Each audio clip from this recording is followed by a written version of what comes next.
Hi, today I'm going to show you how you can record your screen with OBS. Now, first off, let's start opening by OBS, and then you can see this is what it will look like. On OBS, when you first enter it, you will typically see something like this, right? Let me make a new scene.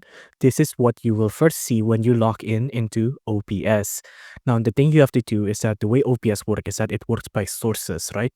So when you have right now is a black screen because OBS doesn't have any sources connecting to it. So if we want to record our screen, we need to use our screen as a source. The way we can do that is by clicking on this plus icon here. And on this plus icon, you want to type in display capture here. Just click on display capture and then add in your display capture. So click on OK. And you can see right now the capture method is automatic and the display, I only have one right now, which is my primary monitor. So it'll be that. Now, once you're happy with this setting, just click on OK.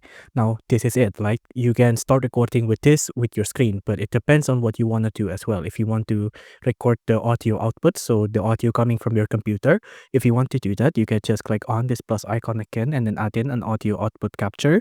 If you want to record your current mic input like I'm doing right now, you can also click on this plus icon and then click on audio input capture. Once you're happy with the sources, just click on start recording and then it'll record your screen for you. If you enjoyed this video, please do consider liking and subscribing.